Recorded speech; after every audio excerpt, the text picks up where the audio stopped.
Et pour débat première, Marie Van Cutsem, vous revenez aujourd'hui sur l'histoire coloniale de la Belgique. Exactement. Merci beaucoup Marie-Laure de Kerkhove. On vous retrouve à 12h30 pour un nouveau point sur l'actualité. Bonjour à toutes et tous et bienvenue dans Débat première. Aujourd'hui, nous allons donc plonger dans l'histoire de la Belgique dans une période bien précise, celle de la colonisation belge au Congo. Léopold II dirige le Congo depuis la Belgique et sans y avoir jamais mis les pieds, de 1885 à 1908. Extraction de matières premières, soumission des Congolais, violence en tout genre. Ce passé, la Belgique l'assume souvent difficilement. On va tenter de comprendre pourquoi ce midi. Intervenez dans Débat Première via Facebook et Twitter et par téléphone au 02 737 37 07. Nous parlerons du cas du musée royal de l'Afrique centrale, le musée de Tervuren. Fermé depuis 2013, il devrait rouvrir ses portes fin de cette année-ci. Mais au-delà du chantier, il y a l'ambiance, l'état d'esprit. Il semble que décoloniser, entre guillemets, un musée et ses collections soit un travail délicat. Nous parlerons également des statues de Léopold II dans l'espace public. Elles font régulièrement l'objet d'actes de protestation de la part de militants. Faut-il les enlever ou les recontextualiser ? Comment redonner à l'histoire de la colonisation belge sa place dans l'espace public, mais aussi, par exemple, dans l'enseignement. La colonisation belge est-elle un grand tabou ? C'est notre débat jusque 13h. Midi 13h. Débat Première, Marie Van Cutsem. Et pour aborder toutes ces questions, nous allons accueillir nos invités du jour. Il y a ce midi Mireille Tchessi-Robert, bonjour. Bonjour. Vous êtes présidente de BAMCO ASBL, Comité féminin et afrodescendant pour l'interculturalité, je vais y arriver. Pierre-Luc Plasman est également avec nous, bonjour. Bonjour. Vous êtes historien à l'UCL, auteur de l'ouvrage Léopold II, potentat congolais. Kelvin Suarez-Enjal est également avec nous, bonjour. Bonjour. Vous êtes professeur de sciences sociales, membre du collectif Mémoire coloniale et lutte contre les discriminations. Et enfin, Cédric Vallée, bonjour. Bonjour. Vous êtes journaliste chez Médor et vous êtes l'auteur de l'article Musée de Tervuren, décolonisation impossible, point d'interrogation. Nous allons faire un premier tour de table sur notre question du jour. Mireille Tchessi-Robert, je propose qu'on commence avec vous. Est-ce qu'il y a, selon vous, un tabou autour de la colonisation belge du Congo ? C'est une excellente question. Mais je pense que c'est pas une question importante aujourd'hui. Parce que même si c'est un tabou, en tant que responsable associatif, c'est pas intéressant pour moi. Ce qui m'intéresse, c'est comment est-ce qu'on pose des actes de responsabilité par rapport à cette histoire coloniale. Maintenant, je dois avouer que une étude de la Fondation Roi-Baudouin a déterminé que 74% des afrodescendants de Belgique pensent que l'histoire coloniale est un tabou et que ça bloque effectivement les réparations, l'interculturalité, ça crée du ressentiment. Mais la question du tabou est pour moi une manière quelque part de figer l'histoire et de figer le dialogue, de fermer la porte au dialogue, parce que finalement, quand on s'intéresse au tabou, et on en parlera, mais quand on s'intéresse au tabou, on s'intéresse finalement à l'état d'âme du blanc, plus qu'à ce que proposerait le noir, avec des gros guillemets. Un point supplémentaire ethnocentré, entre guillemets. Voilà, donc je veux dire que c'est un point de vue, parler du tabou, c'est un point de vue assez justement ethnocentré, mais c'est une question intéressante. Je dis juste que, en tant que responsable associative, belgo-descendante, belgo-afrodescendante, je vais y arriver aussi, je ne peux pas me focaliser là-dessus. Sinon, je passe à la trappe une bonne partie des revendications, notamment post-coloniales et belgo-congolaises, rwandaises, burundaises. Mais on va en parler, mais je tiens d'emblée à dire que c'est assez ethnocentré comme point de vue. Alors, vous m'excuserez d'utiliser ce terme-là pour continuer ce tour de table. Vous avez tout à fait, évidemment, raison de recontextualiser les choses. Pierre-Luc Plasman, selon vous, ce tabou, du moins ce malaise, on va dire, comment est-ce qu'on l'explique ? Il y a une toute première raison. Je ne pense pas qu'il y ait de tabou. En tout cas, il n'y a plus vraiment de tabou à parler de l'histoire coloniale. Elle n'est jamais aussi présente dans le débat public. Vous prenez, par exemple, il y a 10 ans, on n'en parlait quasiment pas. Aujourd'hui, tous les 2 ou 3 mois, vous avez une carte blanche, une émission à propos du débat colonial, enfin du passé colonial.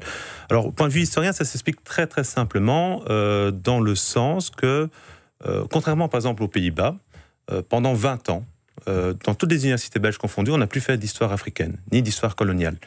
Il y a eu un vrai désintérêt, alors là c'est vraiment un point de vue ethnocentré, avec l'indépendance du Congo, la grève contre la loi unique, la fédéralisation de la Belgique, c'était la fin de la Belgique à papa. Et donc, les jeunes historiens qui ont commencé dans les années 70, qui ont connu cette période un peu de décrépitude de la splendeur de la Belgique, ont mis de côté l'histoire coloniale et l'histoire africaine. Et donc, c'est tout à fait récemment qu'on a réabordé toute cette histoire au niveau des universités. Je pense que les premières thèses en histoire africaine ressurgissent à Gand en 2009. Donc ça fait à peine 10 ans que les historiens en Belgique retravaillent sur le passé avec le Congo, le Rwanda et le Burundi. Calvin Orès-Engel, vous faites partie d'un collectif qui demande la réhabilitation de la mémoire coloniale, qui organise aussi des visites décoloniales. Pour vous, il y a clairement un problème avec ce pan de l'histoire belge dans la mémoire collective ?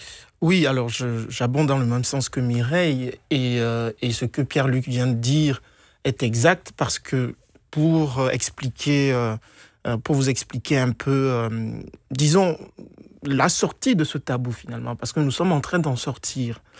C'est qu'en 2010-2011, lorsque nous avons commencé à aller voir les partis politiques, mais aussi les grandes institutions de ce pays, en leur expliquant que nous voulions changer l'approche sur cette question, c'était vraiment des sourires un peu narquois, de grandes rigolades.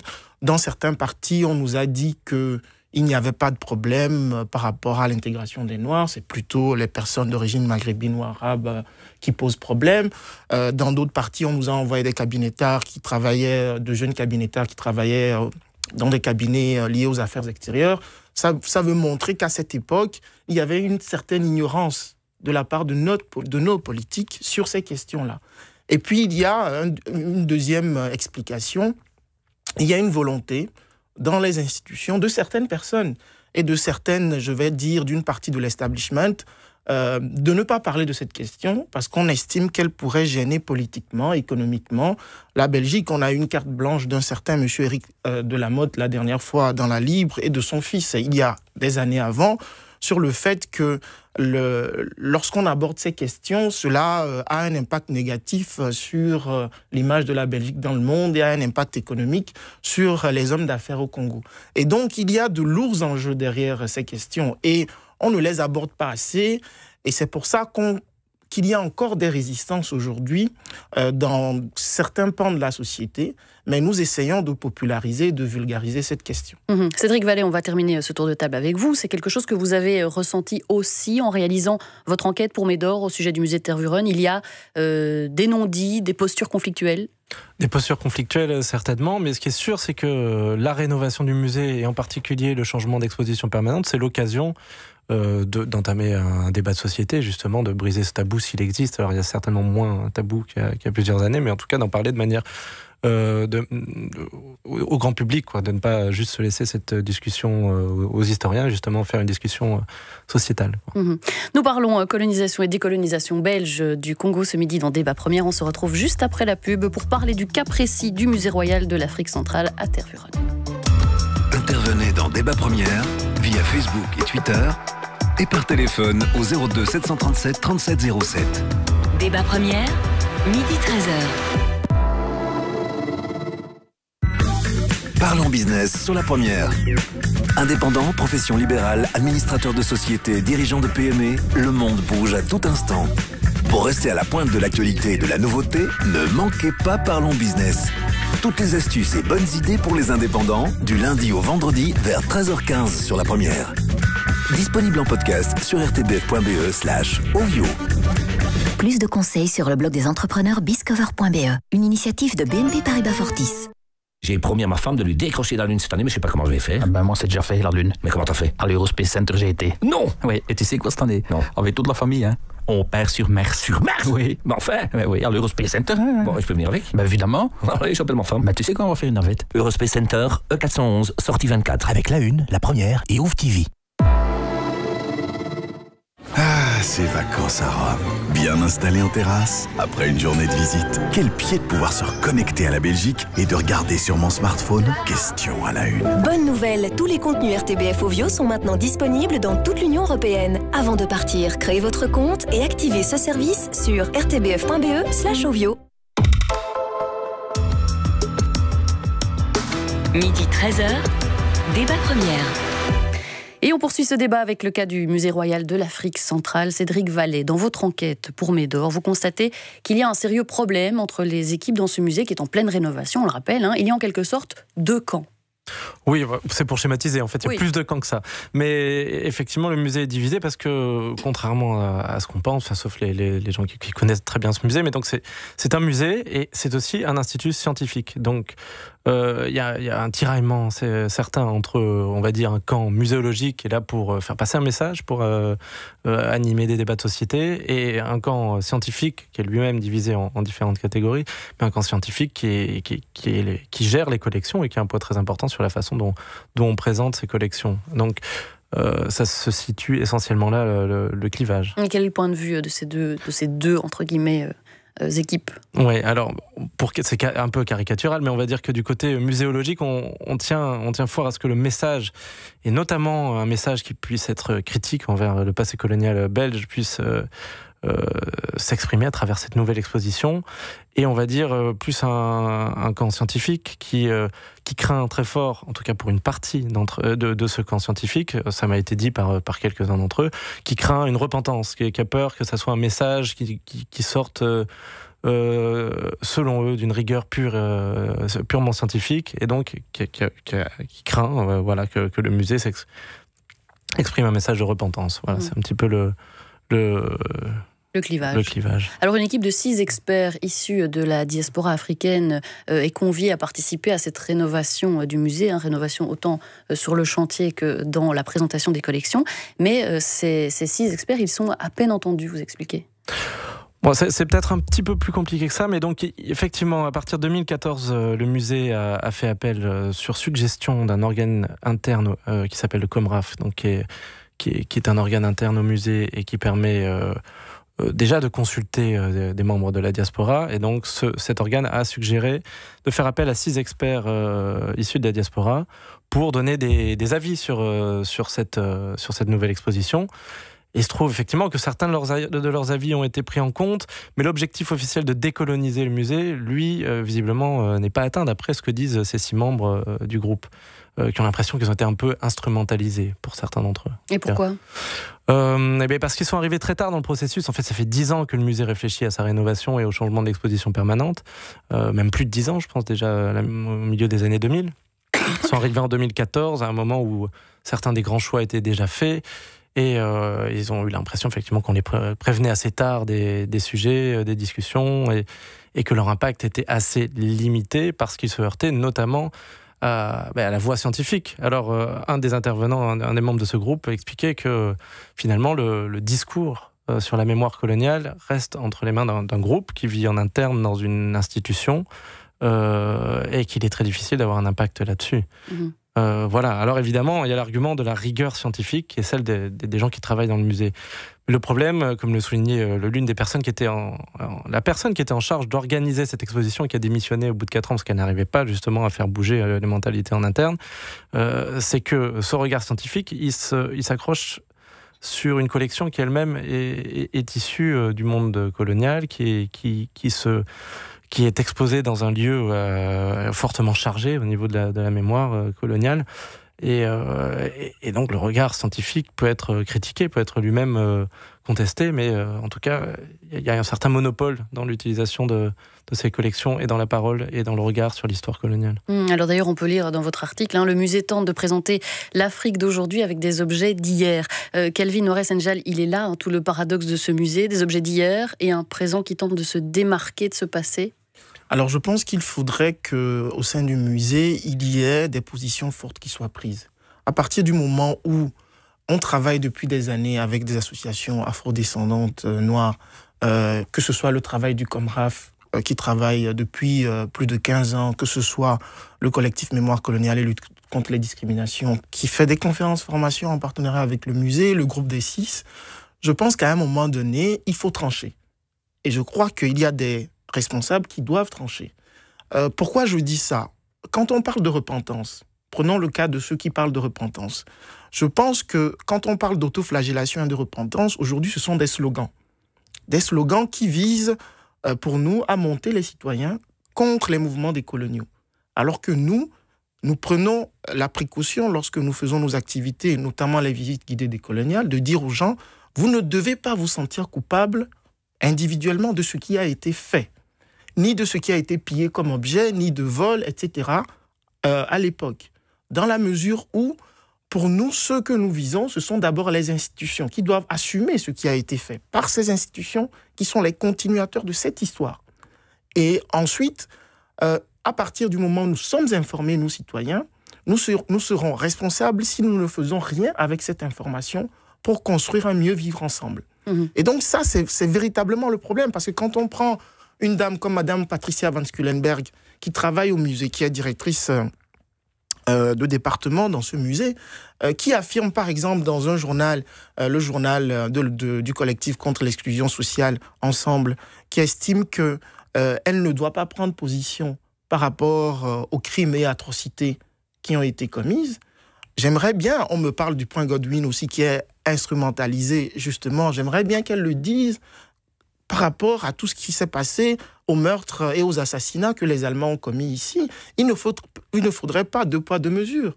On parlera de l'enseignement. Je ne comprends pas que dans l'enseignement, on puisse dire que le nazisme a été un régime dictatorial et qu'on ne dise pas que la colonisation, le colonialisme a été un régime dictatorial. Qu'est-ce qu'on veut passer à nos générations futures?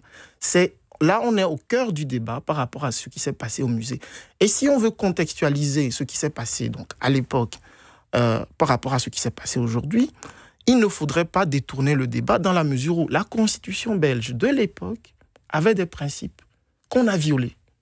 Et on a violé ces principes et on a établi un régime dictatorial sur place. Donc, on ne me parle pas de contextualisation, de choses qui se sont passées dans le passé, qu'on voit avec nos yeux d'aujourd'hui. Il y a eu une minorité de Belges blancs qui ont lutté contre la colonisation, qu'on a menacé, qu'on a suivi ici, qu'ils ont perdu leur boulot. Donc, ces gens-là étaient au fait. Donc, on ne vienne pas nous dire toute la société belge était raciste et, à l'époque, et c'était le genre de l'époque. Non. Nous déconstruisons tout ce discours et nous estimons que le musée doit prendre ses responsabilités et trancher. Mireille Chaussy-Robert, est-ce que selon vous, est-ce possible de dépasser ce paradoxe? On parlait les objets d'hier et l'histoire d'aujourd'hui. Non, je pense que ce paradoxe va rester, même si des actions positives sont mises en place. Il y aura toujours une tension et un paradoxe parce que cette histoire est lourde. Mais il y a des actes qu'on peut poser aujourd'hui. Comme disait bien Calvin, on ne demande pas que les gens s'autoflagellent ou qu'il y ait de la... Non, ce qu'on demande, c'est de la responsabilité.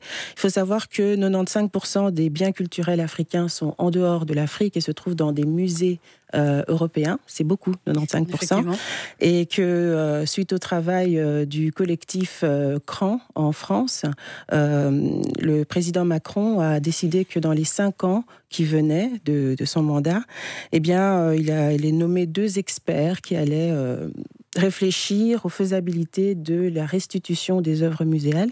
Donc le travail est déjà lancé. En Allemagne et au Royaume-Uni, le travail est en cours aussi. Donc c'est absolument incohérent qu'en Belgique, il ne se passe rien. J'ai posé certaines questions aux personnes compétentes, et il m'a été répondu que les Africains n'étaient pas encore, et le Congo en particulier, pas encore prêts à conserver de manière valable ces œuvres muséales, ce qui est vraiment, c'est le paternalisme des voleurs, donc qui ont pillé et qui ont, lors de guerres d'agression coloniale aussi, vraiment abîmé beaucoup d'œuvres, détruit beaucoup d'œuvres. Donc ce n'est pas de ça qu'il s'agit aujourd'hui, ce n'est pas à ceux qui a volé et cambriolé de dire comment est-ce qu'on doit conserver ces œuvres. Donc, moi, ce que je demande, ce sont des preuves et des actes de responsabilité. Ça commence par la reconnaissance du passif colonial, bien sûr, mais c'est aussi des actes. On peut parler des généalogies coloniales belge, où on sait que des sommes d'argent qui viennent des arrière-grands-pères, du grand-père, du père, du fils, des mères, etc., qui servent aujourd'hui à des biens immobiliers, etc. C'est un héritage colonial qu'on passe sous silence. Aujourd'hui, les gens peuvent faire des actes symboliques. J'ai un ami belgo-belge qui a fait un acte symbolique, c'est qu'il a rendu son héritage, parce qu'il était colonial, il l'a rendu, et d'une manière assez noble, je trouve. Je ne demande pas à tout le monde de faire ça, mais ne fût-ce que de se poser la question de savoir comment mon héritage a été acquis, suis-je d'une généalogie coloniale, et quel acte de responsabilité puis-je poser aujourd'hui par rapport à ça? Peut-être rejoindre les mouvements, peut-être questionner le musée, qui pour moi reste un musée colonial par excellence et qui ne deviendra jamais décolonial, quoi qu'on y fasse à l'intérieur. Il faut sortir toutes ces œuvres de ce musée et les rendre. La majorité a été volée, et il y a en plus de la traçabilité. Le musée a la traçabilité des familles qui avaient ces œuvres, etc. Et il faut savoir aussi que pour l'Afrique, ce ne sont pas que des œuvres. Pour beaucoup d'Africains et de familles africaines, c'est aussi un héritage, et ça a une importance autre que artistique.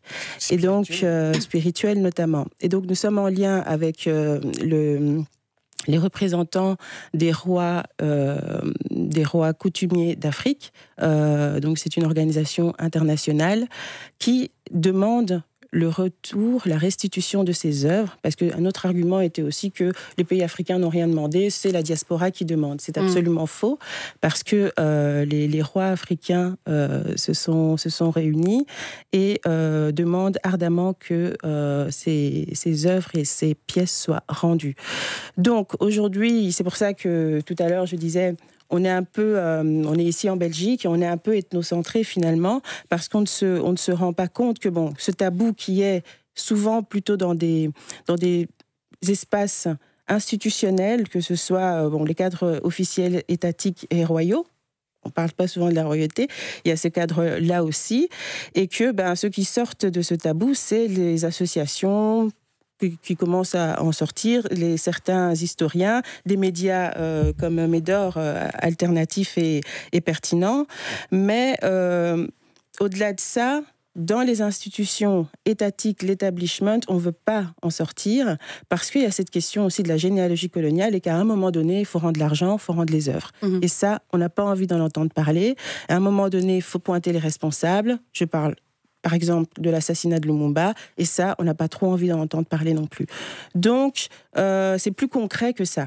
C'est pas seulement abstrait, oui, reconnaissance symbolique, non, c'est plus concret que ça. C'est une affaire d'argent. Vous savez que les œuvres muséales dont je parlais tout à l'heure, c'est aussi une affaire économique, parce que s'ils sont en Afrique, ça veut dire que ça attire le tourisme. Mais s'ils sont ici, l'argent que fait rentrer le musée, est-ce qu'une partie est reversée à l'Afrique? Est-ce que on ne voit pas clair dans l'aspect économique non plus. Vous soulevez énormément de questions ici. Vous élargissez aussi le débat autour de ce musée. Bon, malheureusement, dans les faits, pour l'instant, en tout cas, ce musée, il devrait bien rouvrir à Tervuren fin de cette année-ci. Et je voudrais revenir sur les projets qui sont en cours au sein de ce musée. Pierre-Luc Plasman, il paraît que dans ce musée, on envisage de mettre en place une salle dédiée uniquement à la colonisation. Comment est-ce qu'il faudrait aborder la colonisation dans cette salle, si elle se met en place, pour qu'elle ait une certaine crédibilité aux yeux du public, aux yeux de la diaspora? Oui, mais alors c'est évidemment... je comprends l'argument à Tervuren de la rigueur scientifique, comme je l'énonçais. Les recherches qu'on a relancées côté belge sur le passé colonial sont récentes. Je prends que la période du Congo léopoldien, que je connais bien, puisque c'est la période sur laquelle je travaille. Il y a 3 thèses en 10 ans, 2 à Gand, 1 à Louvain. C'est-à-dire qu'on commence à défricher tout un discours qu'on a eu pendant des décennies. Et on a été un peu contraint de le faire, puisque c'est par des influences extérieures, notamment le livre d'Adam Rothschild qui a été publié il y a tout juste 20 ans, en 1998, qui a commencé à secouer un peu les consciences, en tout cas à s'interroger. Et donc, pour une salle sur le passé colonial, et donc sur ce récit que le musée pourrait ou devrait aborder, on est dans un problème premier, c'est, et là je reviens, cette question de rigueur scientifique, c'est est-ce que nous avons suffisamment d'éléments pour avoir un récit qui soit au plus proche de la vérité, et donc pour avoir un récit qui soit équilibré. Visiblement, lorsque vous lisez un peu partout dans la presse, que ce soit des cartes blanches faites par Nathalie Toussignan ou Amandine Leroux, pour citer l'ULB et Saint-Louis, on s'est principalement consacré à 2 moments, au début et à la fin. Léopold II Lumumba. Il y a 50 ans entre les deux, quasiment. Voilà. Donc, oui, on peut dire que les historiens sont prudents. D'une certaine manière, je pense que dans 10 ans, on aura une maturité scientifique et en termes de recherche. Et là aussi, c'est un gros effort des chercheurs à vulgariser leur recherche. Actuellement, je pense que le musée pourrait... je n'ai eu que quelques contacts informels avec certains membres du musée. Donc, j'ai vu, il y a une scénographie, il y a eu un colloque le 18 octobre, il y avait déjà une scénographie qui était présentée.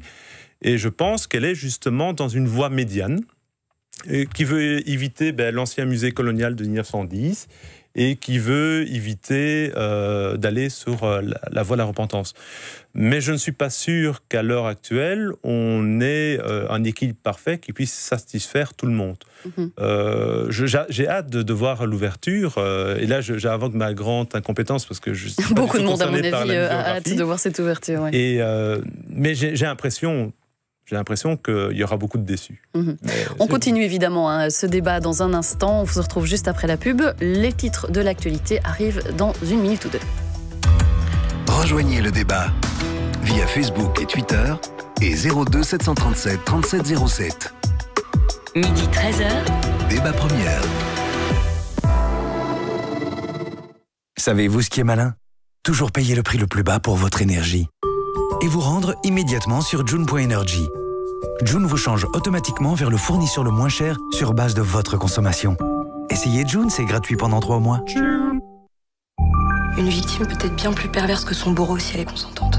Carnivore, un thriller intense et angoissant de Jérémy et Yannick Régnier. L'affrontement de 2 sœurs pour exister. T'as pas de vie, t'as rien, t'es rien, Mona. Avec Leila Bekti et Zita Enro, Carnivore, une coproduction RTBF en salle dès ce mercredi. C'est pas ce que t'avais prévu. La première. L'esprit clair. Il est 12h31.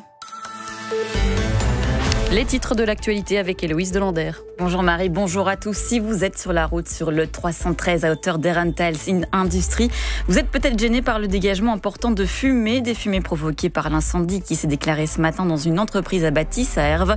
19 pompiers sont sur place. Par sécurité, toute l'entreprise a été évacuée.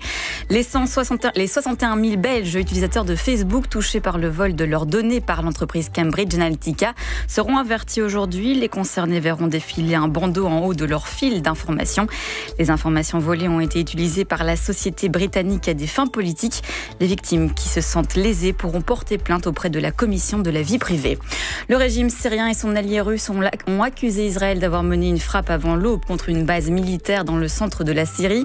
Cette frappe a coûté la vie à 14 combattants, dont des Iraniens. Cette frappe survient au surlendemain d'une attaque chimique présumée condamnée par la communauté internationale. Viktor Orban a décroché hier un 3e mandat consécutif à la tête du gouvernement hongrois. Après la large victoire aux élections législatives de son parti national conservateur, il a obtenu près de 50% des voix. Les hommages se multiplient dans le monde du cyclisme suite à l'annonce du décès de Michael Gollart. Le cycliste belge de 23 ans a succombé hier soir à un arrêt cardiaque survenu lors de la course Paris-Roubaix. Voilà pour ce rappel des titres. Excellente journée à notre écoute. Midi 13h. Débat première. Marie Van Kutsem. Prochain point sur l'info, ce sera à 13h. Nous parlons ce midi dans Débat première de la colonisation belge. Est-elle encore un tabou? Nous évoquions juste avant la pub le musée de Tervuren. Cédric Vallée, on apprend dans votre article que les anciens colons se réunissent toutes les 2 semaines au musée. C'est assez interpellant, ça. Oui, ils ont acquis ce droit, entre guillemets, depuis pas mal d'années, voire des décennies. Ceci dit, ils se plaignent beaucoup d'avoir de moins en moins d'influence sur les décisions du musée. Ils regrettent aujourd'hui d'avoir été écartés du processus de rénovation. Mais voilà, ils sont toujours là. Ils ont effectivement des liens assez proches avec des responsables du secteur historique du musée, donc avec certains points communs dans les raisonnements, notamment par rapport au débat sur la restitution dont on parlait tout à l'heure. Voilà, bon, ils sont là, je sais, c'est un acquis historique pour eux, on va dire, mais Ils ont moins d'influence qu'à une époque. En tout cas. Calvin Soares-Engel, est-ce que c'est quelque chose qui vous choque ou est-ce qu'il faut considérer le musée comme le lieu où peuvent ou doivent s'exprimer toutes les voix ? D'abord, cette association, cette organisation est une relique donc, de ce passé colonial, ce qui montre à suffisance que cette décolonisation n'a pas eu lieu. Je pense que toutes les voix doivent être entendues. Il doit y avoir un débat. Le débat doit durer plusieurs années parce que les gens sont impatients, comme Pierre-Luc le disait, dans la mesure où c'est quand même près d'un siècle d'histoire. Donc ça va prendre du temps. Donc nous organisons des débats où ils viennent et on confronte nos idées. L'idée aussi, c'est de leur dire, par exemple, sur la restitution, c'est le sens de l'histoire. Dans la mesure où je dis souvent que notre pays, la Belgique, est spécialiste de la mise au frigo. Il y a un proverbe, là où je suis né, qui dit que vous pouvez accumuler toute la poussière que vous voulez en dessous de votre lit. Un jour, vous allez déménager. Et on va voir cette poussière-là. Et donc, sur l'affaire Lumumba, par exemple, c'est ce que la Belgique a fait. Cacher cette histoire, enseigner, c'est-à-dire des mensonges aux gens pendant des générations. Et puis, le livre de Ludo de Witt a fait un boom. Et ça a coïncidé avec la redéfinition des relations étrangères au niveau africain. Et moi, nous pensons qu'il ne faudrait pas qu'on applique la même technique de la mise au frigo par rapport à la restitution en disant circuler, il n'y a rien à voir. Il faut au minimum ouvrir le débat. Et ensuite, je pense qu'il faut aller vers une restitution intelligente. Intelligente veut dire quoi ? Il ne faut pas tenir des propos coloniaux, paternalistes en disant les pays africains ne sont pas capables de pouvoir gérer convenablement ces œuvres. Quand on va au Musée des civilisations à Dakar, c'est une gestion impeccable qui est faite. Le gouvernement Wade et ensuite de Macky Sall a beaucoup travaillé là-dessus. Et donc, les Africains sont capables de gérer ça. Maintenant, la question qui se pose au niveau de l'intelligence à avoir par rapport à la restitution, c'est comment on va gérer toute l'histoire que la Belgique a eue avec ces objets. Et est-ce qu'il faut passer des accords avec les pays en question par rapport à la gestion de ces objets ? Et il faut affirmer un principe, c'est que ces objets n'appartiennent pas à la Belgique. Ils appartiennent aux pays africains. Maintenant, il faut s'entendre avec ces pays. Et c'est en négociant et en discutant avec ces pays qu'on va trouver une voie médiane. Parce que les afro-descendants qui vivent ici ont une histoire avec ces objets aussi. Et donc, il faudra trouver un moyen d'avoir une restitution tout à fait intelligente sans tomber dans ce paternalisme colonial qui est encore très présent. Moi, on m'a déjà dit, parce que j'ai été interviewé par la RTBF, par exemple, j'ai eu droit à 3 pages dans le trimestriel de l'UROME, qui est cette association, l'Union royale d'outre-mer, où on m'a dit que si j'avais mes lunettes et mon manteau, c'était grâce à la colonisation. On nous a affirmé dans une conférence, un prof émérite de l'ULB a osé affirmer, devant des responsables politiques, ils étaient tous là, les partis francophones, que si Léopold II nous avait sorti du cannibalisme et de la sauvagerie. On en est encore là et on transmet ça à des élèves et à des étudiants. C'est caricatural, mais il faut dire aux gens qu'on en est encore là. Et donc, il faut sortir de cela. On a donc évoqué le cas du musée de Tervuren. Parlons maintenant de l'espace public. On le sait, des statues de Léopold II sont régulièrement la cible d'actes de protestation. On reste avec vous, Calvin Soares-Engel. Expliquez-nous un petit peu ce qu'il y a derrière ces actes de protestation. L'espace public est un espace public qui est sexiste, tout d'abord. C'est-à-dire, il n'y a que des hommes. Lorsque nous faisons des visites guidées décoloniales, il y a quasiment pas de plaques, de statues, etc., qui sont liées aux femmes. Ça, c'est lié au patriarcat colonial à l'époque. Et puis, il y a un espace public où on célèbre des gens sans aucune contextualisation qui ont commis des crimes et des atrocités. Je pense que Pierre-Luc est là, il pourra confirmer certaines choses, notamment la dernière enquête du journaliste de Paris Match, Michel Bouffiou, sur le crâne du roi Lusinga Tabwa, montre très bien que la propagande qui a été instaurée à l'époque, c'était de dire on va lutter contre l'esclavage, alors que cette enquête montre, qui est un exemple parmi d'autres, que l'État indépendant du Congo a parfois encouragé, fermé les yeux, encouragé ou pratiqué lui-même l'esclavage. Et il est important que l'espace public soit décolonisé. À Berlin, je prends l'exemple de Berlin, ce qu'on a fait, ce que des associations, mais aussi des communes font là-bas, c'est de renommer des rues au nom de femmes résistantes à la colonisation, parce que, je le redis, les valeurs portées par les États européens à l'époque étaient des valeurs anticolonialistes, dans leurs textes en tout cas. alors que la Belgique, dans les faits, appliquait l'apartheid au Congo. Et puis ensuite, il y a des initiatives au Danemark, un peu partout en Europe, où on essaye de contextualiser. Nous ne demandons pas que toutes les statues soient enlevées ou qu'on détruise des statues. Nous demandons juste que, par exemple, pour le général Fivet, à Etterbeek, où j'ai encore fait une visite guidée dimanche, où on dit à participer à la campagne anti-esclavagiste, que l'on puisse, en dessous de cette plaque, que ce soit par des mots, par un poème ou par des vers ou je ne sais pas quoi, expliquer que ce monsieur a participé à des atrocités. Et donc ça, c'est extrêmement important. Pourquoi je le dis ?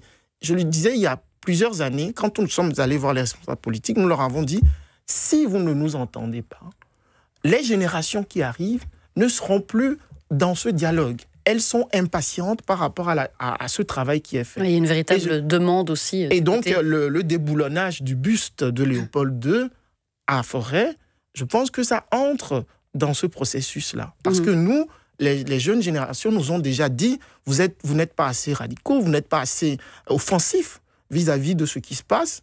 Nous voulons passer à l'action.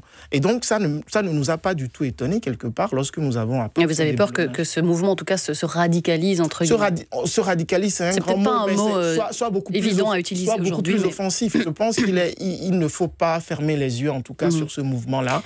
Et il est important que des femmes, mais aussi des résistants à la colonisation, comme Paul Hotelet à Mons, qui a perdu son boulot parce qu'il a protégé Paul Panda Farnana, qui a été le premier diplômé panafricain congolais ici en Belgique. Ces gens ont été traqués et ont été punis tout simplement parce qu'ils étaient anticolonialistes. Donc il faut qu'ils soient dans l'espace public. Mireille Jussy-Robert, vous le disiez encore récemment dans une carte blanche dans Le Soir, voir des statues de Léopold II dans l'espace public, ça vous choque énormément. Vous avez aussi, avec votre association BAMCO, inauguré une place Lumumba itinérante. Expliquez-nous. Oui, je ne sais pas si vous avez entendu parler de la Queen Mary Thomas, qui a mené, une femme noire, qui a mené la révolte, la plus forte révolte du Danemark colonial.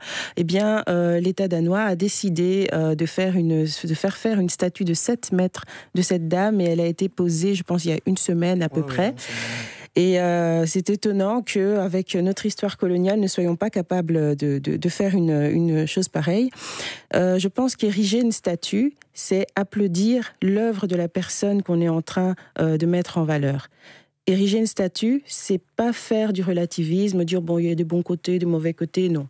Quand on érige une statue, on applaudit et on fait applaudir nos enfants. Alors pour vous, il faut enlever les statues de Léopold II ? Il y a 2 positions dans l'association, donc je ne peux pas me faire le chantre que d'une seule position. Il y en a qui disent qu'il faut faire, comme Calvin vient de le dire, des contextualisations, et d'autres disent que puisqu'on enlève, il faudrait rendre les œuvres qui sont au musée de Tervuren, leur place c'est finalement dans un musée, et pourquoi pas celui de Tervuren, pour remplacer les œuvres volées.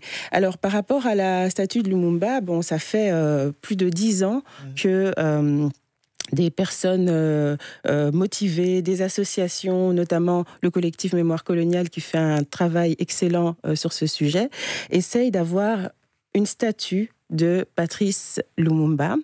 Je pense et j'espère que tout le monde sait qui il est, sinon j'invite vos auditeurs à aller sur Google et à se mettre à la page quand même. Et donc, nous n'arrivions pas à avoir cette statue dans l'espace public. Bon, Calvin me complétera tout à l'heure sur ce point. Et donc, on a fait appel à l'art. Je pense que l'art est une catharsis qui permet de faire passer certains messages. Et on a demandé à l'artiste très talentueuse ixelloise d'ailleurs, Rod Makumbu, de faire une œuvre artistique. Elle a fait un Lumumba en sciure de bois. Et donc nous invitons, à chaque fois que cette place itinérante se pose quelque part, on pose la statue et on demande aux gens qui viennent nous écouter pour l'inauguration de poser des pierres autour de cette statue, parce qu'en fait, quelque part, nous voulons la construire ensemble. L'histoire coloniale, aussi horrible soit-elle, est une histoire partagée. Et donc, voilà, nous demandons aux gens de contribuer et de terminer cette statue ensemble. Et dans le discours d'ouverture, à chaque fois, donc elle a été exposée au KVS, aux Beaux-Arts, et prochainement au Halles Saint-Géry, et je l'espère, je croise les doigts au Flaget, s'ils m'entendent. Nous espérons, nous disons dans ce discours d'ouverture que nous espérons qu'une vraie place Lumumba verra le jour. Mais nous avons eu de très très bonnes nouvelles venant par exemple du combat mené par le collectif Mémoire coloniale, comme quoi il y avait des avancées de ce côté-là. Mais nous insistons sur la partie éphémère parce qu'elle est en sciure de bois. Donc c'est une proposition, on ne l'impose pas. C'est une histoire partagée qu'on se propose. Et donc si on la pose dehors, elle va s'effriter. Elle est itinérante, c'est-à-dire qu'elle veut créer le débat partout où elle va, et elle est évolutive, donc on la construit ensemble. Donc c'est vraiment quelque chose de partagé et d'évolutif. Néanmoins, elle est censée amener et accompagner le processus de création, pas d'une place Lumumba en Belgique, mais de plusieurs places Lumumba en Belgique, et aussi de noms, Calvin le soulevait, de noms féminins qui se sont battus aussi par rapport à l'époque coloniale et qui gagneraient d'être mis en avant. On a pas mal de commentaires sur les réseaux sociaux. Je vous lis ce commentaire de Christiane sur Facebook qui nous dit « Moi, je trouve qu'on a un devoir de mémoire, comme pour les Juifs. Les Africains ont vécu des génocides à répétition. Imaginez des statues à la gloire d'Hitler, ce serait honteux. Léopold était du même acabit. » Pierre-Luc Plasman, vous dites dans votre livre que Léopold II est réduit aujourd'hui à une figure caricaturale. Expliquez-nous. Oui, en effet, mais si on parle de mémoire partagée, Léopold II est souverain de 2 pays. Il est roi constitutionnel en Belgique et monarque absolu au Congo. Donc, comme j'avais déjà dit sur le même plateau ici au mois d'août, la plupart, voire la très très grande majorité des œuvres commémorant le règne de Léopold II ou la personne du roi sont liées à son action, principalement en Belgique. Le roi, lorsqu'il prend pied en Afrique, a déjà 20 années de règne derrière lui. On retient de la figure de Léopold II après la Première Guerre mondiale une stature de commandeur, celui qui a prévenu le danger allemand, celui qui a obligé d'une certaine manière le service militaire obligatoire, celui qui a fortifié le pays, enfin finalement celui qui a sauvé le pays. De même, lorsqu'on parle du développement économique de la Belgique, il a contribué fortement, non pas via le Congo, mais par la Chine. On est dans des cas de figure, et c'est là que je veux revenir à propos des statuts. Le professeur Ntambala avait écrit dans le Standard fin décembre, si je me rappelle bien, que justement la colère de cette jeune génération d'afro-descendants, et lui appelait justement à un moment donné, il faut pouvoir enseigner. Donc on va pouvoir revenir sur l'enseignement. S'il y a encore en 1987, je pense à la dernière inauguration d'un monument à Léopold II à Tervuren, donc c'est il y a 31 ans, on n'est plus dans le même cas de figure. Mais on est passé d'un extrême à un autre. J'ai une collègue comme ça là, qui m'a dit, mais on est passé du mythe léopoldien, la statue du commandeur, au contre-mythe léopoldien. Et donc on a vraiment un travail pédagogique vis-à-vis de toute la population belge pour dire et expliquer ce qu'a été la période coloniale.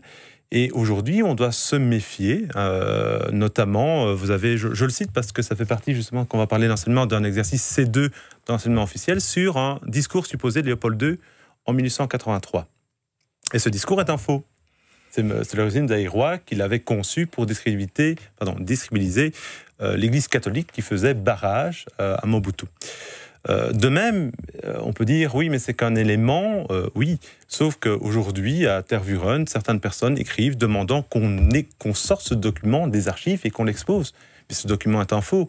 Et donc, on est dans certains milieux, dans des mémoires antagonistes. Hein. Si je prends les associations des anciens coloniaux, ils vont défendre à tout craint, évidemment, Léopold II, et ne reconnaissant aucun travers. Mais on peut tomber dans l'autre extrême, dans d'autres associations, qui vont diaboliser Léopold II.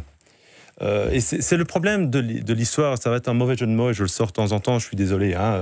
Mais l'histoire, c'est pas noir et blanc, c'est gris. Et c'est dans cette teinte de gris qu'on doit y arriver.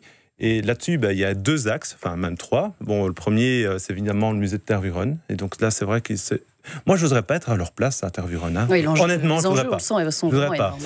Deuxièmement, c'est l'enseignement. Et je suis heureux. Là, les éléments bougent. La Communauté française de Belgique travaille sur ces programmes. On pourra aussi parler des programmes parce que j'ai dû les étudier, j'étais appelé comme expert là-bas. Et le troisième, évidemment, c'est au niveau des associations. Je pense de jeter des ponts. C'est très curieux parce que quand vous avez des colloques entre historiens congolais et historiens belges, on est dans nos petits cénacles, comme ici, très confortable, avec café, sandwich. Je parle trop de sandwich, pardon. Eh bien, tout se passe très bien. Mais c'est comment on peut arriver dans de le manière débat, concrète, de manière concrète, dans le débat public, les différents points de vue. Disant, mais voilà, on peut considérer l'histoire comme une somme de vécu. Et cette somme de vécu fait une grande chaîne qui donne le fait. Mais c'est comment donner alors le vécu à tout un chacun. Je peux comprendre, pour les anciens coloniaux, l'ingénieur ou le médecin qui est parti et qui a été vraiment dans une dynamique peut-être paternaliste, je ne dis pas le contraire, mais qui s'est investi à fond dans son métier. Aujourd'hui, le faire traiter quasiment au plan des gardes SS d'Auschwitz, je comprends qu'il le prend très mal. On va continuer évidemment à débattre, on parlera notamment de l'enseignement d'ici quelques minutes, ce sera juste après la pub. Midi 13h. Débat première.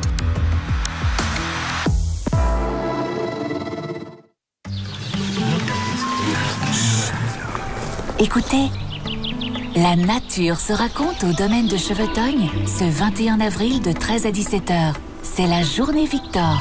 Plus d'infos sur www.domaine-de-chevetogne.be avec le fonds Victor, la Libre et l'avenir.net.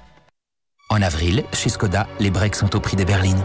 Comme ça, si vous partez camper en famille, vous pourrez emporter vos tentes, votre barbecue, vos vélos, votre guitare, votre machine à laver et même votre canari. En avril, Skoda augmente le volume et vous offre les breaks au prix des berlines. Infos et conditions sur skoda.be. Skoda, simply clever. La chance est partout. Peut-être que le gagnant du jackpot Loto Extra de ce vendredi 13 habite au numéro 13. Et peut-être aussi qu'il a un chat noir et qu'il en est très fier. Oui, même quelqu'un qui pense que les rumeurs sur le vendredi 13 ne sont que des rumeurs peut aussi remporter un jackpot Loto de 2 500 000 €. Loto, parce que c'est possible. Euromillions, la 3 et la région de Bruxelles-Capitale présentent I'm back. BIF, 36e édition. Plus de 100 films en avant-première. Beaux-Arts, du 3 au 15 avril. Avec la première, la ville de Bruxelles et la Fédération Wallonie-Bruxelles. Venez. Picard. La pizza qui croustille. Le goût subtil de la truffe. Et les champignons juste fondants. Je ne sais pas vous, mais moi, l'Italie, je m'y vois déjà. Jusqu'au 15 avril chez Picard, les jours Ciao Italia, ce sont d'authentiques produits italiens en édition limitée, comme la pizza champignons et truffes blanches d'été 1% à 5,50 € la pièce de 360 grammes, soit 15,27 € le kilo. Picard, chaque jour un goût nouveau. Toutes nos adresses sur picard.be. Vous êtes curieux? Vous avez envie d'être au courant des prochains invités? Vous voulez participer à nos concours? Abonnez-vous à la newsletter de La Première et recevez tous les vendredis matins un condensé des événements à ne pas manquer. Rendez-vous sur lapremière.be. Lapremière.be. Midi 13h. Débat première. Marie Van Kutsem. Et ce midi, nous parlons colonisation belge au Congo et ce qu'il en reste aujourd'hui dans la mémoire collective belge. Kelvin Soares-Engel, on parlait de la place itinérante Patrice Lumumba il y a quelques instants. Vous avez donc des nouvelles de ce côté-là. Je salue l'excellent travail de Mireille tout d'abord par rapport à la statue. Mais Philippe Claus, le bourgmestre de la ville de Bruxelles, après tout le travail de lobbying et de manifestation que nous avons mené, a accepté qu'il y ait une place Lumumba sur le square du Bastion qui appartient en moitié à la commune de Bruxelles-Ville et pour moitié à la commune d'Ixelles. Comme en Belgique, on arrive toujours à des consensus. Ixelles, où on a longtemps lutté pour avoir la place Lumumba, a décidé que sur une partie, il y aurait la plaque commémorative et donc sur l'autre partie, au square du Bastion. Donc, pour ceux qui ne voient pas d'où je parle, donc c'est la place devant le métroport de Namur. C'est assez illustratif parce que Lumumba va faire face à Léopold II, les mémoires plurielles. Et puis à Mons, je veux dire ironiquement que Georges-Louis Boucher et Elio Di Rupo enfin, nous les avons mis d'accord sur une chose, c'est l'établissement d'une plaque commémorative pour Patrice Lumumba et ses deux compagnons, Joseph Okito et Maurice Mpolo, qui ont été assassinés. Et puis il y a plein d'autres, je ne vais pas être trop long, il y a plein d'autres initiatives qui fleurissent à Anderlecht. À Charleroi, il y aura une rue Lumumba que Paul Magnette a décidé personnellement d'inaugurer. Et bon, les élections arrivent aussi. Hein, oui, ça fait évidemment bouger un peu les choses également. Et pour compléter, à Forêt, il y aura une plaque sur la statue qui avait été dérobée, déboulonnée. Il y aura une plaque contextualisante aussi, donc ça, que le bourgmestre de Forêt a. Ces actions portent leurs fruits. Mireille Tchessi-Robert, on parle donc ici de l'espace public, parlons aussi de l'enseignement. Je lisais dans la revue Nouvelle qu'aujourd'hui, en Belgique francophone, on enseigne l'histoire de la colonisation au Congo uniquement dans le programme de l'enseignement qualifiant. Ça pose question, ça, non ? Ah oui, bien sûr que ça pose question, mais ça m'amène à parler, je pense que nos deux profs d'histoire parleront plus précisément de la question de l'enseignement, mais moi j'ai l'habitude d'élargir tout de suite. Ça m'amène à parler des conséquences en fait de l'histoire coloniale, c'est-à-dire que certains jeunes gens n'en entendront pas parler, ils vivront un racisme ne sachant pas d'où il vient. J'ai par exemple deux livres ici que j'ai écrits dans le cadre d'une association qui s'appelle, en partenariat, qui s'appelle BIPAX. Donc la couleur du risque, jeunes afrodescendants et entrepreneuriat. C'est une recherche-action. On s'est rendu compte que les jeunes d'origine africaine qui voulaient entreprendre, des jeunes qui vivent en Belgique, qui ont été enseignés ici, qui ont bénéficié peut-être de bourses ici, eh bien, quand ils veulent entreprendre, ils quittent la Belgique. Ils vont au Canada, en Grande-Bretagne ou en Afrique. Et quand on leur demande pourquoi, ils disent on a vécu tellement de racisme ici qu'on n'est pas sûr que les fournisseurs nous feront confiance, qu'on n'est pas sûr que l'État va nous soutenir, que les banques vont nous donner des prêts, etc.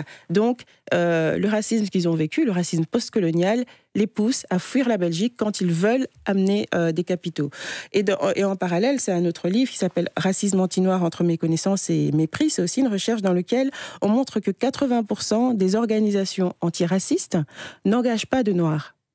Donc, quelque part, on se rend compte que même dans ce milieu où c'est un racisme paradoxal, où on est censé être antiraciste, on finit par ne pas avoir de noirs autour de la table. Enfin, les femmes de ménage et les hommes de ménage, ça, il y en a. Il y a des noirs. Mais quand il s'agit de travailler, de faire du plaidoyer, de faire vraiment le travail, ils n'engagent pas de noirs. Nous avons 4 fois plus de chômage dans la population belgo-africaine que dans la moyenne belge, alors qu'on parle quand même d'une population de 250 000 personnes d'ascendance africaine. Nous avons des cas aussi, je terminerai là-dessus, des cas où, par exemple, le jeune Naïti, qui a été un jeune d'origine africaine, qui a été poignardé par un chauffeur de bus, parce que, il a vu un jeune noir débouler, il a cru qu'il allait se faire attaquer, parce qu'on lui a présenté pendant toute sa socialisation les noirs comme étant des personnes dangereuses. Il a poignardé ce jeune homme et je vous passe le traitement que ce jeune homme a eu après. Donc, on va reparler évidemment de l'enseignement, mais d'emblée, j'aimerais dire que toutes ces thématiques, tout ce qu'on traite ici, a des conséquences concrètes sur la vie des gens. Pas seulement sur la vie des Belgo-Africains, bien sûr, mais je pense qu'il ne faut pas perdre de vue que derrière le non-enseignement... c'est la construction de stéréotypes qui se met en place. Pierre-Luc Plasman, pourquoi est-ce que ce pan de l'histoire se retrouve si souvent écarté des programmes scolaires ? Je ne pense pas qu'ils soient écartés parce que je suis professeur aussi dans l'enseignement libre. Donc, en histoire, on travaille par compétences. Et dans les compétences, il y a les concepts. Et le concept de colonisation démarre en 3e année, évolue en impérialisme en 5e année et en nouvel impérialisme en réto. C'est-à-dire qu'ici, dans un mois, je vais aborder la colonisation du 19e siècle et mes collègues en réto vont aborder la décolonisation. Donc, on peut toujours améliorer les programmes. Ça, je peux l'entendre. On peut dire que ce n'est pas suffisant. Je peux toujours l'entendre. Mais dire qu'on ne l'enseigne pas, ça, c'est faux. Calvin Norès-Engel, vous, une réaction à ce sujet ? Je salue les profs parce que ça commence à bouger au niveau des professeurs qui sont de plus en plus ouverts sur ces questions. Dans la jeune génération, je précise. Mais largement, beaucoup de profs choisissent encore d'enseigner la colonisation à partir du Moyen-Orient, de l'Amérique du Sud. Et ça, je pense qu'il faut faire un véritable travail là-dessus. Et ils sont frileux, vous pensez, d'aborder ces questions-là ? Non, parce que c'est difficile. Vous savez, je comprends Pierre-Luc, quand vous voulez faire un cours de 2 heures, préparer un cours de 2 heures, il vous faut au moins 12 heures, très bien fait. Et donc, vous vous dirigez naturellement vers ce qui vous met à l'aise, c'est-à-dire ce qu'on vous a appris, vous savez là où vous allez trouver les sources, etc. Donc, il y a une frilosité aussi parce que dans certaines écoles, il y a une population ne parlons pas seulement des Noirs. Parce que moi, lors de mes stages, j'ai vu comment les jeunes d'origine maghrébine réagissaient. Nous avons envoyé une lettre ouverte à Madame la ministre Shins sur la réforme de cet enseignement. D'abord, nous ne sommes pas d'accord que ce soit seulement dans le technique et dans le professionnel. Pourquoi? Parce qu'on dirait que les Noirs sont plus là. Oui, donc ça veut dire quoi? Que cette histoire ne concerne que ces gens et pas les autres. Et puis ensuite, nous lui avons dit que les outils conceptuels qui étaient utilisés dans ce nouveau programme ne nous convenaient pas. Dans la mesure où, quand on dit par exemple, je reconnais un mérite à Léopold II, c'est que c'était un capitaliste assumé, très intelligent, qui savait comment trouver de l'argent, y compris sur le dos des morts. Mais ça, on ne le dit pas. C'est-à-dire, on le dit, mais seulement en arrière-plan. Ce qu'on dit, je termine par là, c'est que la colonisation a été motivée par la migration des Blancs vers le Congo. Comment est-ce qu'on peut accepter ça? Et que dans un programme, pas un mot de Patrice Lumumba, et qu'on parle de Mobutu. Nous trouvons ça inacceptable. Et puis, il y a plein de choses. Je renvoie à notre lettre ouverte sur notre site mémoirecoloniale.be. Elle nous a dit, attendez, on va vous répondre. Et puis, nous, on apprend par d'autres biais que l'équipe qu'elle a mis autour d'elle est issue uniquement du libre. Et je suis désolé. Je ne suis pas pour cela. Il faut travailler, il faut avoir une pluralité au niveau de l'équipe qui travaille. Un très large débat, on le sent, sur plusieurs plans, l'espace public, l'enseignement, ce fameux musée de Tervuren qui rouvrira fin de l'année. Merci beaucoup à tous les quatre d'avoir été avec nous ce matin. Dans quelques instants, c'est votre journal de 13h, juste après Laurent Dehossé. On va vous retrouver pour un jour dans l'histoire. Qu'y a-t-il au programme? Les Belges face à l'écroulement de l'empire de Napoléon, ce sera le premier sujet. Puis ensuite, on reviendra sur le printemps de Prague à l'occasion des 50 ans de ce printemps, de cette révolution.